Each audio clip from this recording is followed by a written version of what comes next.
Vamos desvendar a respiração no exercício e entender como o nosso pulmão se adapta a essa atividade. Nessa aula a gente vai mergulhar num tema que é a base de tudo que a gente faz, a respiração no exercício. Você já parou para pensar como o seu corpo e principalmente os seus pulmões se adaptam para te dar aquele fôlego extra quando você está correndo, quando você levanta um peso ou até mesmo quando você está subindo escada, fazendo movimentos mais simples? Ou pensando naquele seu paciente que está fazendo um esforço para levantar um andador, para se locomover? É sobre isso que a gente vai falar. Prepare-se para desvendar os segredos da sua máquina respiratória e como ela se transforma para otimizar a sua performance. Essa é a aula 4 da nossa playlist de exercícios aeróbicos. Acompanhe essa aula até o final porque olha quanto conteúdo a gente vai abordar hoje. Cada um desses números aqui são tópicos que eu vou abordar. Essa aula está recheada de conteúdo que vai fazer o seu diferencial na compreensão e na prescrição de exercícios terapêuticos.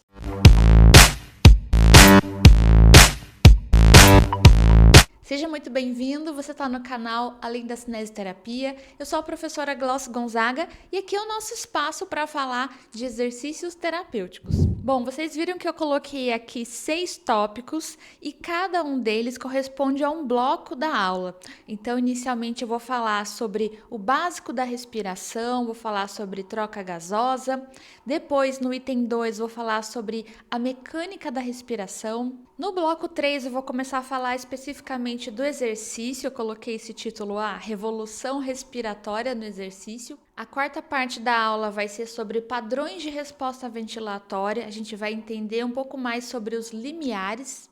O quinto bloco é destinado a falar sobre o músculo, como ele consegue mais oxigênio. A gente vai falar sobre esse processo de extração. E por fim, para a gente fechar esse assunto, o bloco 6 vai falar sobre o que determina o consumo máximo de oxigênio, VO2. Lembrando que todo esse contexto, toda essa explicação está dentro de uma playlist para a gente entender melhor o que acontece durante o exercício aeróbico. São conceitos que você pode aprender tanto na disciplina de fisiologia do exercício ou na própria cinesioterapia de uma forma mais breve. Mas por ser um assunto complexo que envolve várias disciplinas, pode ser que você veja também, dependendo da sua faculdade, da sua graduação, um pouquinho em cada disciplina. Se você está aqui chegando nessa aula, eu recomendo que você volte para a aula 1 dessa playlist para fazer mais sentido, porque alguns conceitos que eu vou falar aqui já foram explicados nas aulas anteriores. Agora, se você quer sair na frente mesmo, se você quer sair ganhando de verdade, você tem que se inscrever no canal e maratonar todo o conteúdo que tem aqui. Se você quiser ir além, a gente te dá a possibilidade de ser membro do canal e, como membro, você tem acesso a aulas exclusivas, conteúdos exclusivos. E se você quiser ir mais a fundo ainda, eu te convido a fazer parte do PhysioClass Club, mas eu vou falar mais sobre ele no final da aula. Bom, para começar, a gente vai falar aqui sobre esse primeiro bloco, que é o básico da respiração. A gente vai falar sobre a troca gasosa. Antes de tudo, a gente precisa entender qual é o papel fundamental do sistema pulmonar. Ele trabalha como se fosse um posto de troca gasosa entre o ar que a gente respira e o nosso sangue. Então, ele traz o oxigênio que a gente precisa para viver e para fazer o exercício e elimina o quê? O gás carbônico, que é um produto do nosso metabolismo. E essa troca que acontece o tempo todo, ela é muito eficiente. E ela só é eficiente por quê? Por causa de uma vasta superfície de contato que a gente tem nos nossos alvéolos. Para você ter uma ideia, se a gente esticasse os alvéolos, eles seriam capazes de cobrir uma quadra de tênis. Imagina só a área enorme que ele oferece. E também graças à membrana alveolar capilar, que é muito fininha. Ela tem uma espessura de 0,5 micrômetro. Então, esses fatores favorecem a ocorrência da troca gasosa. Mas não é só isso. Além disso tudo, a gente também tem um sistema respiratório trabalhando como um verdadeiro guardião do nosso equilíbrio ácido-básico. O que é isso? Imagina que ele é um regulador que impede que seu sangue fique ácido demais. Então, ele se combina com a água para formar o ácido carbônico. Quando uma pessoa está fazendo exercício intenso, é fundamental que esse equilíbrio ácido básico seja preservado. Porque lembra, como eu falo aqui em quase todas as aulas, o exercício, ele promove um tipo de estresse no nosso corpo. Ele exige mais dos nossos sistemas e também do sistema respiratório. Então, é muito importante que durante a prescrição de um exercício, o corpo do nosso paciente tenha esse equilíbrio ácido básico ali ok, bonitinho, funcionando tudo bem, para não trazer problemas para ele em relação a essa acidez excessiva do sangue. E quando a gente fala sobre esse assunto, a gente não pode deixar de falar de dois conceitos fundamentais, que eu até deixei aqui no slide, que são o de ventilação e o de difusão. O que é a ventilação? É o ato mecânico de inspirar e expirar, puxar o ar e soltar, falando de uma maneira mais simples. É o ar entrando e saindo dos pulmões e isso é impulsionado por gradientes de pressão. E a difusão? É aqui que a mágica acontece. É o movimento dos gases, o oxigênio e o gás carbônico, de uma área de maior concentração para uma de menor concentração. O que está acontecendo lá nos pulmões? A pressão parcial de oxigênio é alta no alvéolo, então ele pula, ele migra para o sangue, onde está em menor concentração. Já o gás carbônico, por outro lado, ele está em alta no sangue e pula, ele migra para os pulmões para ser expirado. Essa troca é super rápida e super eficiente, seguindo a lei de Fick, que nos diz o quê? Que a taxa de difusão é proporcional à área da superfície e inversamente proporcional à espessura da membrana. É por isso que quando a gente está diante de pessoas que têm doenças que afetam a área ou afetam a espessura, como por exemplo o enfisema ou uma fibrose pulmonar, são condições que vão comprometer drasticamente essa troca. Então lembre-se disso, pensando agora numa condição patológica, a gente precisa de uma grande área e de uma pequena espessura. Qualquer doença, qualquer condição que afete esses dois fatores vão gerar prejuízos nessa troca gasosa. Agora que a gente revisou o básico, a gente vai pular para o bloco 2. Vamos falar agora sobre a mecânica da respiração e a eficiência pulmonar. Agora, como que o ar entra e como que ele sai? A gente vai precisar de músculos, sempre tem músculo envolvido na história, né? Nesse caso, o principal músculo que a gente vai falar aqui, o protagonista, é o nosso querido diafragma, que é o principal músculo da inspiração. Então, ele se contrai, ele desce e aumenta o volume da caixa torácica. Isso vai fazer o quê? Isso vai fazer acontecer uma diminuição da pressão intrapulmonar em relação à pressão atmosférica. Isso vai criar um vácuo que puxa o ar para dentro, que é um conceito explicado pela lei de Boyle. Tem até alguns experimentos que a gente faz na aula de ciência lá quando a gente é criança, né? Com bexiga, com garrafa PET. Vocês já chegaram a fazer isso? Vocês se lembram disso? A gente pega a bexiga, puxa para baixo, né? E aí a gente consegue entender ali como que acontece a ação do diafragma relacionada à inspiração. Quando a gente está em repouso, a expiração, essa saída do ar, é um processo passivo. Você não tem que gastar energia, você não faz esforço para o ar sair quando você está descansando. Então, o diafragma relaxa e a elasticidade pulmonar faz o ar sair facilmente. Mas, quando a gente está falando de uma condição de exercício, a coisa muda drasticamente. O que acontece aí? A expiração se torna um processo ativo e a gente tem músculos como o reto abdominal, os oblíquos internos, os externos, os músculos intercostais internos que vão entrar em ação para empurrar o ar para fora com mais força, com mais rapidez e dessa forma eles vão ajudar no retorno do diafragma e na compressão da caixa torácica. Se a gente pensar em situações de inspirações forçadas, a gente também tem que lembrar de músculos acessórios como esternocleidomastoideus e os escalenos, que vão ser recrutados nessa ocasião para elevar a caixa torácica ainda mais. Abrindo um parênteses aqui, quando a gente vê pessoas com desconforto respiratório, elas quase sempre estão recrutando esses músculos que eu mencionei. E um detalhe importante quando a gente fala sobre esse assunto: a resistência ao fluxo de ar é muito influenciada pelo diâmetro das nossas vias aéreas. Quanto mais estreito esse diâmetro, mais difícil vai ser para o ar passar. Faz todo sentido.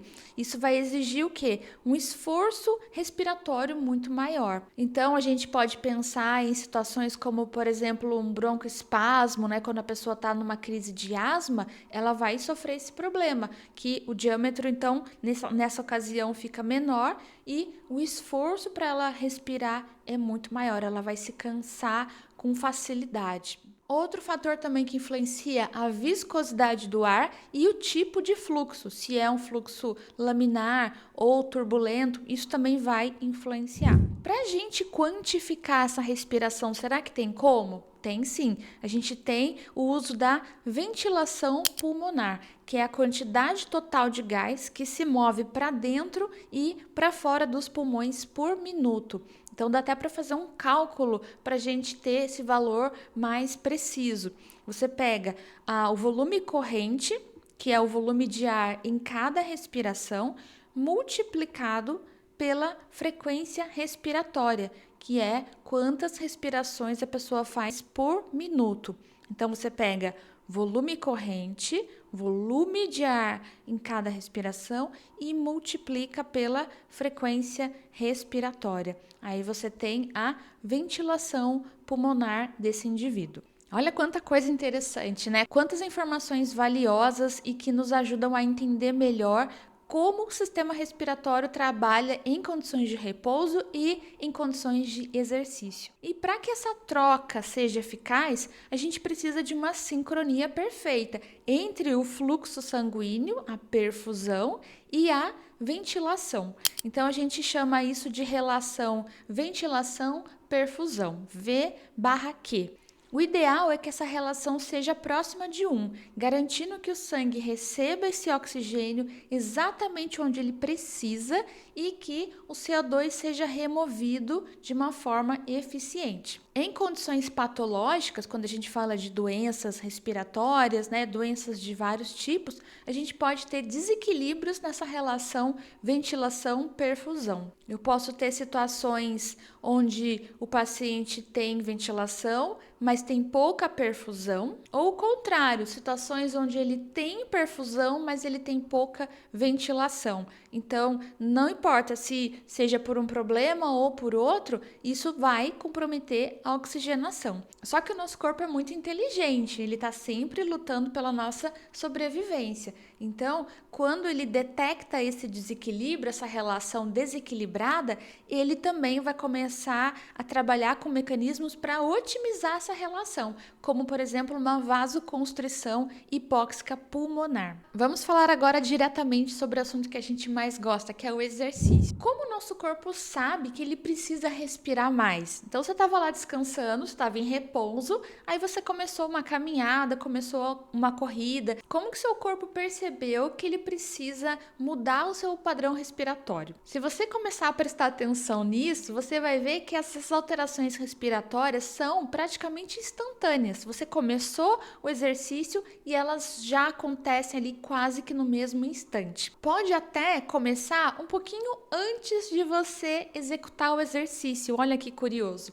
Isso é uma resposta antecipatória, que é mediada lá no córtex motor, no sistema nervoso central, que já sabe que você vai começar a fazer o exercício e ele envia sinais para o centro respiratório lá no tronco encefálico. Olha que perfeição, né? O grande gatilho aí, o que faz disparar toda essa revolução, essa virada de chave do status parado, descansando para o status ativo em exercício, é o metabolismo muscular. Então, a gente tem um aumento desse metabolismo celular, então ele vai gerar mais gás carbônico, ele vai aumentar a acidez do sangue, ele aumenta a temperatura corporal, libera mais adrenalina e vai estimular receptores nas suas articulações e nos seus músculos, os próprios receptores. Olha só, tá todo mundo trabalhando ali, mandando sinais para o sistema nervoso, falando assim, ó, as coisas mudaram aqui.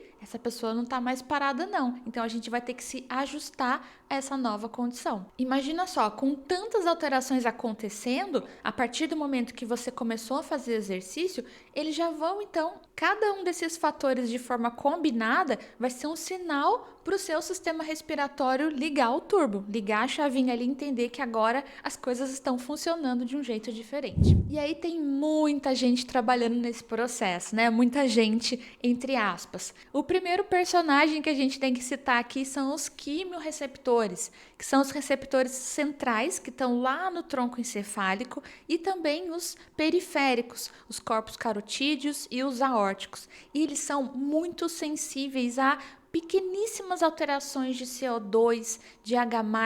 Então, qualquer coisinha ali, por menor que seja, que se altere, eles já percebem e já avisam o sistema nervoso central, dizendo assim, olha, dá um jeito nisso, mantém o equilíbrio aí para o negócio continuar correndo tudo bem. O CO2 é o principal regulador da ventilação em repouso. Outro personagem importante aí são os termorreceptores. Então a gente tem um aumento da temperatura corporal quando a gente faz exercício e isso por sua vez vai estimular diretamente o centro respiratório. A gente também vai ter a participação de hormônios no plural, porque a gente tem vários hormônios trabalhando nesse processo. A gente tem a liberação de catecolaminas, a epinefrina e a norepinefrina lá pela medula adrenal durante o estresse do exercício, e isso também vai aumentar a frequência e a profundidade da respiração. E é tão bonito da gente imaginar tudo isso acontecendo, né? Porque tem um maestro, que é o sistema nervoso central,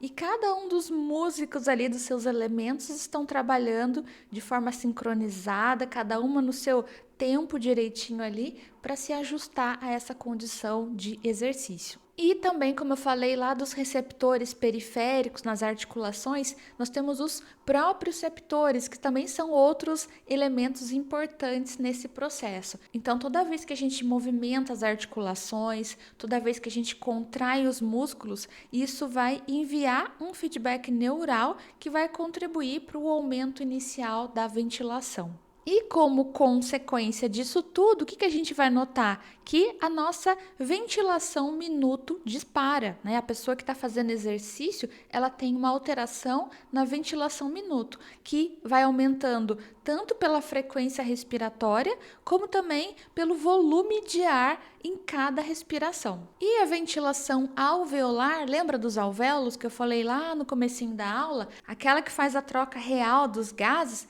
ela pode aumentar de 10 a 20 vezes durante um exercício intenso.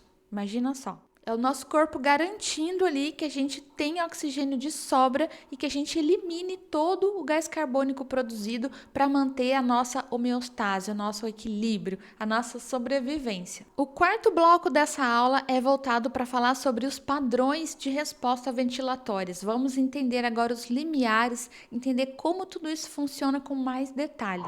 Eu já falei no bloco anterior que a gente tem uma mudança no padrão de respiração quando a gente começa a fazer o exercício, certo? Até aí tudo bem? Agora a gente vai avançar um pouco mais nessa história, porque dependendo do exercício que você faz, o tipo de exercício, a intensidade do exercício, a forma como a sua respiração aumenta vai variar. Vamos falar primeiro sobre o exercício submáximo de carga constante. O que acontece nessa condição? Então, lá no comecinho, a ventilação aumenta muito rapidamente, depois ela se estabiliza num steady state.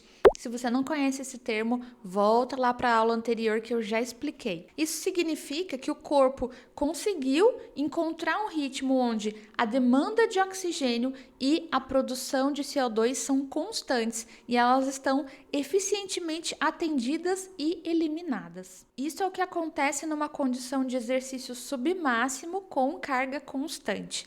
Agora vamos pensar numa outra situação na qual a gente se depara com um exercício prolongado que é realizado num ambiente quente ou úmido. Nessa situação específica, a ventilação tende a derivar para cima, mesmo que a intensidade do exercício seja constante. Por que isso acontece? O aumento da temperatura corporal vai influenciar o centro de controle da respiração, e isso vai fazer você respirar mais para tentar dissipar calor através da evaporação de água das suas vias aéreas. Além disso, a gente tem a desidratação, que pode aumentar a viscosidade do sangue e isso vai exigir mais esforço do coração e, consequentemente, da respiração. Por isso que a gente costuma colocar algumas cautelas em relação a exercícios nos dias mais quentes, nos horários mais quentes, porque a gente tem um estresse maior sendo colocado para os nossos sistemas. Para quem gosta de ver esportes, né, acompanhar o futebol, a gente percebe que em lugares mais quentes, quando eles fazem jogos nos horários mais quentes do dia, eles sempre fazem umas paradas para os atletas se reidratarem, porque realmente a desidratação é um problema muito grave que pode levar a várias complicações cardíacas e respiratórias. E vamos pensar agora numa terceira situação na qual a gente se depara com um exercício progressivo, do leve até o máximo. O que acontece aí nesse contexto especificamente? A ventilação vai aumentando linearmente com a intensidade do exercício até mais ou menos ali 50 a 70% do seu VO2 máximo. Só que a partir de um certo ponto, ela começa a aumentar exponencialmente. Então reparem nesse detalhe. No começo, ela aumenta linearmente. Depois de um certo ponto, ela vai aumentar exponencialmente.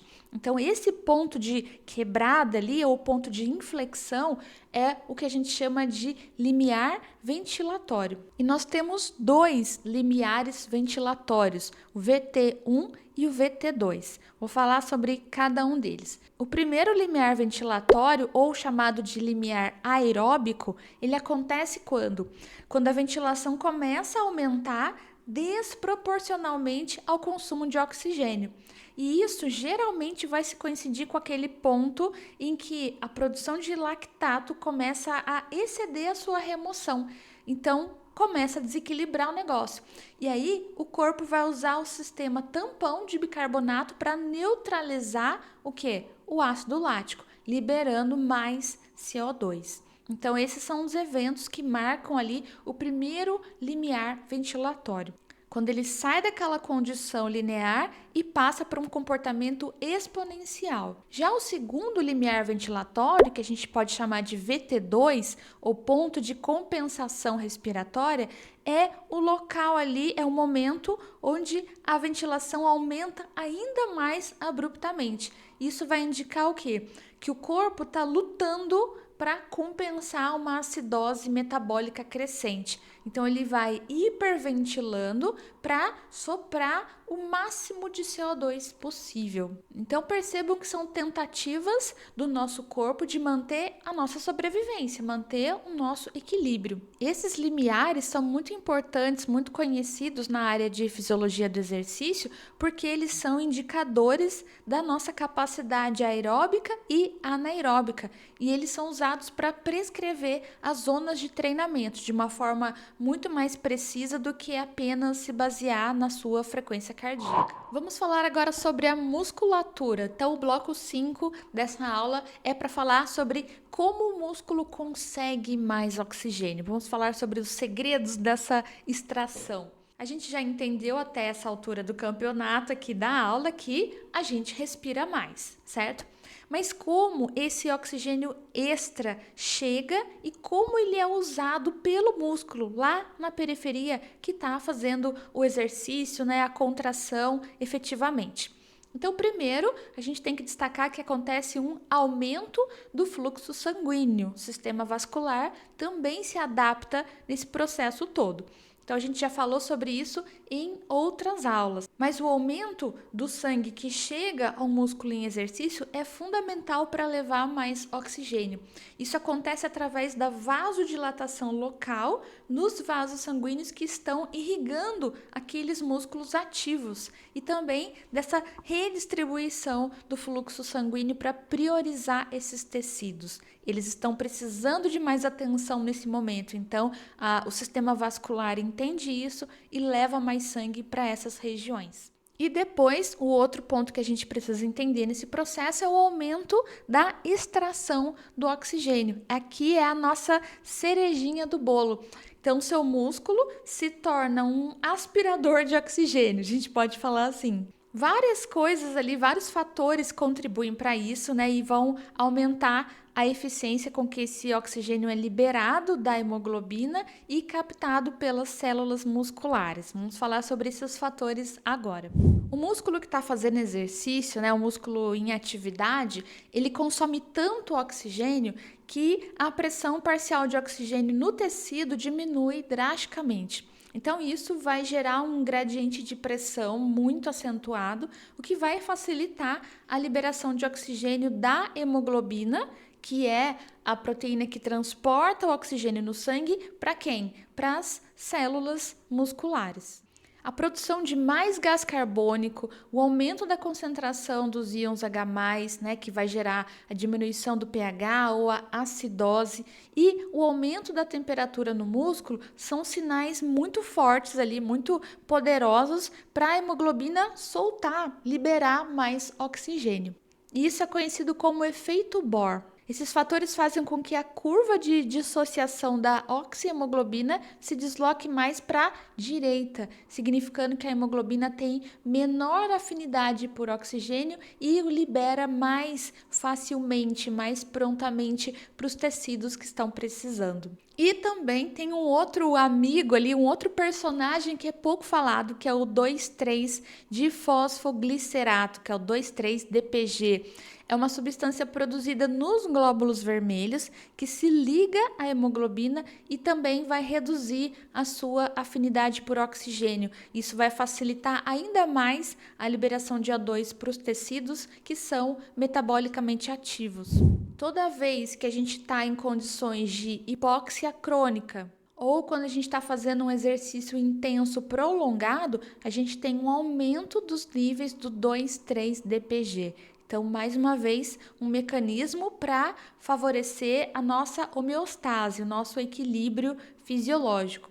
Tanto em condições de doenças, se a gente pensar numa hipóxia crônica ligada a uma disfunção cardiorrespiratória, ela vai se aumentar, mas também em condições fisiológicas, como é o caso do exercício. Não importa, ela vai aumentar na tentativa de facilitar essa doação do oxigênio. Quanta informação numa aula, né, gente? Olha quantos conteúdos importantes a gente está destacando aqui nesse assunto, falando mais sobre o sistema respiratório. Bom que você tenha a possibilidade de assistir, reassistir, pausar, fazer suas anotações, fazer suas pesquisas, enviar para os seus colegas, estudar em grupo, isso é muito legal. Então, aproveitem essas oportunidades. E eu vim para esse ladinho aqui, para esse cantinho da tela, para falar agora sobre o bloco 6, para a gente poder enxergar o bloco 6, o que determina o consumo máximo de oxigênio, VO2. Então, para finalizar, o que realmente determina quanto de oxigênio seu corpo consegue consumir e usar? Isso é o que a gente chama de VO2, né? O volume de oxigênio consumido.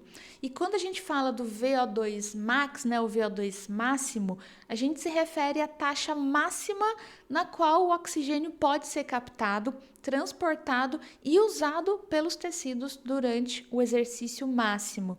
Então, o VO2 max é considerado o padrão ouro da aptidão cardiorrespiratória. E ele é influenciado por vários fatores que a gente vai citar aqui. Então, primeiro, pela capacidade de transporte de oxigênio, principalmente pela capacidade do sistema cardiovascular de bombear esse sangue rico em oxigênio. Ele também vai ser influenciado pela vascularização da musculatura, então a densidade capilar ali ao redor das fibras musculares que estão fazendo exercício, né, determina quão perto ali o oxigênio do sangue está das células musculares. E um adendo importante aqui, o treinamento consegue aumentar essa vascularização, que é o evento que nós chamamos de angiogênese. Então, a angiogênese favorece a vascularização dos músculos, que por sua vez vai favorecer o VO2 máximo. Outro fator é a distribuição de fibras.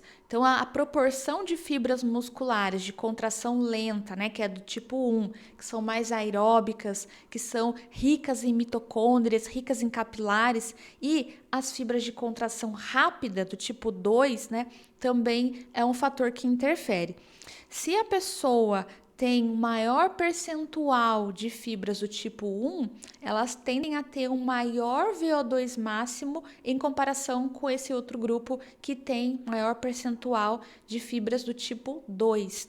E aí, a gente está falando de uma condição genética. Tem pessoas que nascem com maior proporção de fibras 2 e outras que nascem com maior proporção de fibras 1. Então, esse fator especificamente a gente não consegue modificar, mas existem outros que, através do treinamento, através do nosso estilo de vida, a gente consegue alterar. Outro fator é o número de mitocôndrias, que são as nossas usinas de energia, né? Lá na aula de bioquímica, o professor fala muito de mitocôndria porque realmente ela tem um papel importante na produção de ATP, na energia do nosso corpo. Então, essas usinas de energia que ficam lá dentro das nossas células, e pensando especificamente nas células musculares, né? Onde acontece essa produção de ATP via metabolismo oxidativo, então esse é um fator que também vai influenciar no VO2 máximo, sendo que quanto mais mitocôndrias essa pessoa tiver, maior vai ser a capacidade dela de usar o oxigênio. E por fim, um outro fator importante são as enzimas mitocondriais oxidativas. Então, ainda falando das mitocôndrias, né, especificamente das suas enzimas oxidativas. Então, essas ferramentas enzimáticas, né, como ciclo de Krebs, a cadeia de transporte de elétrons, lá da nossa aula de bioquímica do primeiro ano da faculdade, a gente estudou tudo isso. Todas essas ferramentas que as mitocôndrias usam para produzir energia com oxigênio também interferem aqui no VO2. Então, o treinamento de resistência, né, aquele treinamento de longa duração e baixa intensidade, ele aumenta a atividade dessas enzimas específicas também. Todos esses fatores se refletem na diferença arteriovenosa de oxigênio, que é basicamente o quê? É a diferença entre a quantidade de oxigênio que chega no sangue arterial e a que sobra no sangue venoso. A gente tem a diferença arteriovenosa de oxigênio.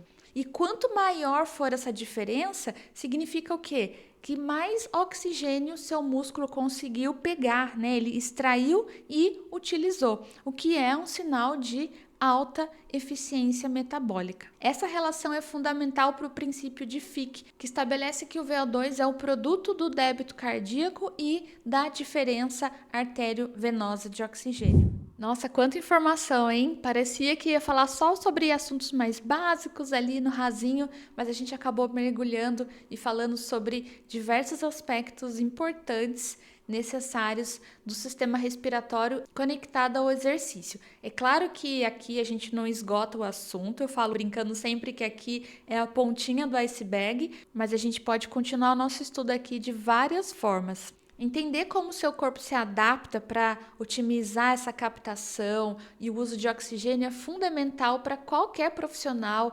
estudante da área e para quem busca uma vida mais ativa, mais saudável e quer entender como o seu próprio corpo funciona. A capacidade do nosso sistema respiratório de se ajustar com tanta rapidez e de forma tão eficiente é um dos pilares da nossa performance física, da nossa resistência e, claro, também da nossa saúde geral. É uma orquestra perfeita de mecanismos neurais, químicos, mecânicos que estão trabalhando ali sempre em sincronia para dar aquele fôlego que a gente precisa para fazer os nossos exercícios. Se você quiser ter acesso aos slides da aula e outros conteúdos voltados à prescrição de exercícios terapêuticos, eu deixo o convite aqui para você se tornar assinante do PhysioClass Club. Lá tem mais de 100 aulas. Não é um curso fechado, é um local de estudo dinâmico, onde a gente sempre coloca aulas novas, todas as atualizações, as novidades no mundo dos exercícios, tá lá mastigadinho, explicadinho para você. E se você gostou dessa aula, se ela foi útil para você, já deixa aqui seu like, compartilhe com seus amigos e também se inscreva no canal se você ainda não é inscrito. Um grande abraço e até a próxima!